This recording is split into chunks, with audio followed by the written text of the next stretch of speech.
you will be interrupted. You will. You will be interrupted. Hey guys, welcome back to Making Everyday Magic. My name is Shauna, and if you are new here, we are a homeschooling family of 4. We are in our 7th year of homeschooling. We have a 6th grader and a 2nd grader.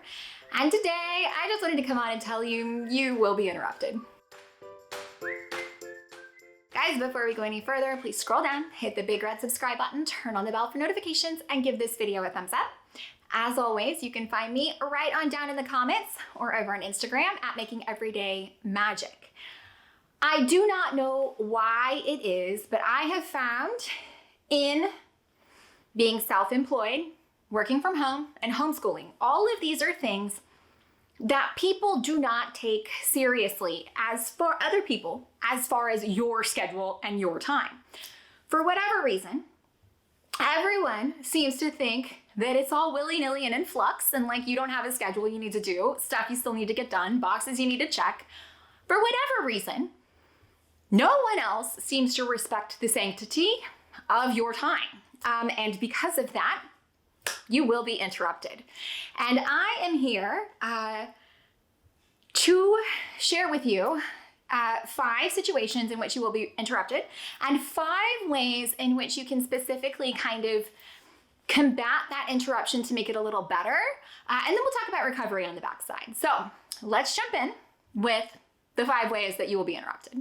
I am not saying that these are the only 5 ways that you will be interrupted, because Lord knows there are an infinite number of ways that things will impact your schedule, your day, your life, your time, and interrupt you. But these are the 5, I think, biggest ones, and they're kind of big blanket ones. So let's start with number 1. You will be interrupted with littles. And what I mean by that is if you are helping your 8-year-old work through something and then your 3-year-old comes up, they will be interrupting you. And that is because, especially I think with littles, when they see attention going somewhere else, they want that attention because, you know, they're tiny little self-absorbed people, as they should be. But the way that I have found, and I have, because my girls are 4 years apart, and we have homeschooled my oldest since my youngest was 1-year-old.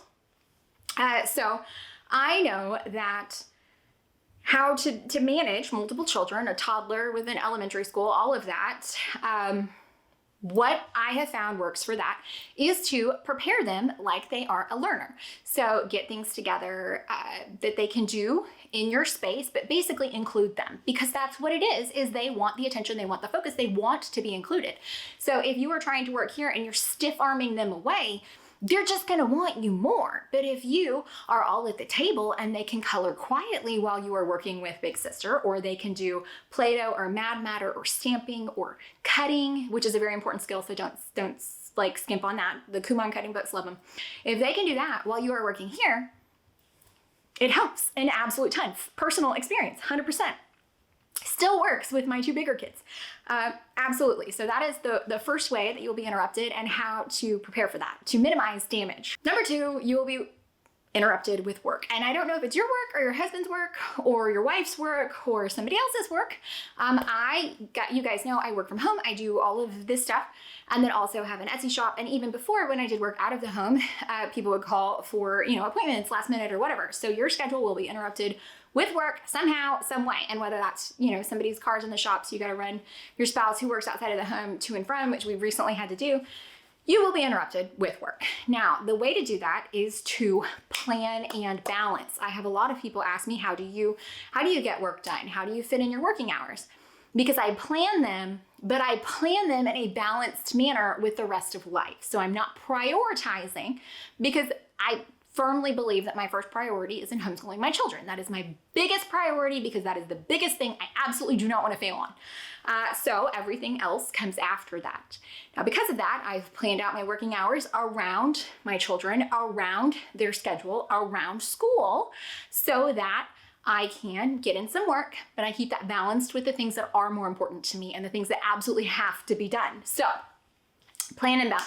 Number 3 is with appointments, doctor's appointments, dentist appointments, car appointment, pest control appointment, whatever it is. And again, this comes back to plan and balance, but it's about scheduling smart. So we keep our school day consistently in the morning. So we tend to school 9 to noon, 4 days a week. It doesn't always go to noon, but that's the block that I have in my brain for 9 to noon for our school day. So we're trying to start by 9, trying to wrap it up by lunch. So that means I know that if I have pest control coming at 8 a.m., 8 to 11 window, the windows are always great, I can plan for that like on a Friday when I know we don't normally have school. Or those earlier appointments, I can try to get them in 1 day a week, knowing that we shoot for 4-day-a-week school, or anything after lunch. So all of our activities right now, our extracurriculars, all of them this year are after lunch, meaning they do not impact our school day. So just basically schedule smart. The number 4 way that you will be interrupted is with illness. Now, it's not quite the same as like going to public school, because let's not kid, your kids can still do a lot of things with a fever. They can still do a lot of things with pink eye or strep throat or whatever. But it is important to note that they should not be expected to still do everything. So number 4 way to kind of adjust is to pivot. Now for us, what that means is we will either stay in jams, or we will stay on the couch, or we will only do the things, do you see that shiny? Only do the things that we can do together, or we will do documentary learning, or we will just do less, or, you know, we just don't do as much. Like it's just, just pivot, okay? You catch up, it's fine. You don't have to do anything stressful. Just pivot as needed, okay? Because it is important. Do you see that? It is super important to be sure that you are giving them grace. You don't need to be a dictator. If they're sick, they're sick. Just if you're sick, you're sick. Do it all in your bed. Have everybody come and just sit in the bed. Watch documentaries. You're all still learning. It's fine. Fixed. Number 5, the number 5 way that you will be interrupted is with fun. And let me tell you how we are going to prepare for this. We are going to enjoy it. Do you hear me? Look at me in the face. You're gonna enjoy it. Do you know why? Because you have the freedom from homeschooling to enjoy the fun stuff that comes up. Like I said, we do 4-day weeks so that we are intentionally planning for the fun. I like fun. I like vacations. I like taking vacations when school is in session. We enjoy it because it's so important to utilize what is possibly the best perk of homeschooling, which is the fun. Okay, so you enjoy it. That's what you do. You enjoy it. You have so much fun. You do it while it's there. You don't worry about the other stuff because you're going to get to it. It's going to be fine. Which goes back to, if you saw my video on building in a buffer, that's why. There's a great reason why.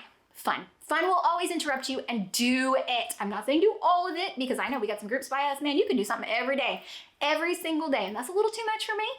But enjoy it when you can. Pick the big stuff and enjoy it.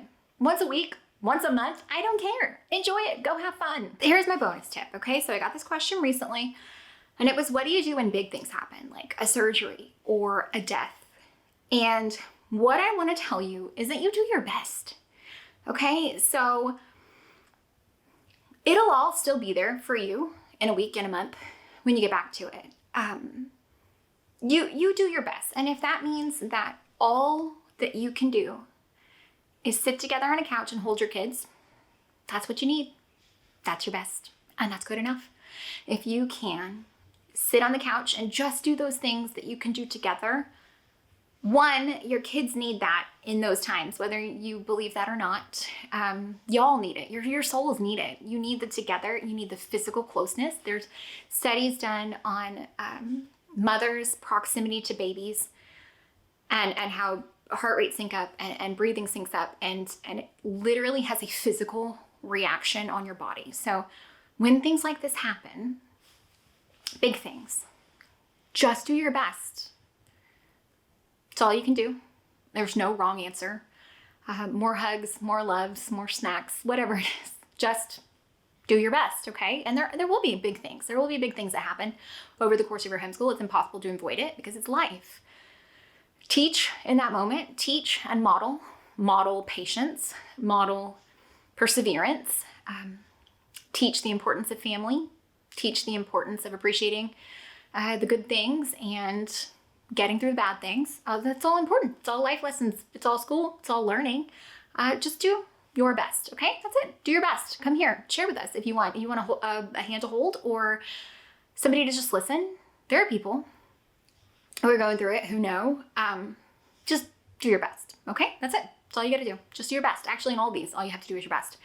Something that I think is incredibly helpful is to have a bit of a recovery plan, like a thing that you do to recover from interruptions. So like after a holiday break, I like to ramp up to being full force on our schooling and then ramp down, which kind of prepares us for the break, but also prepares us coming back from the break.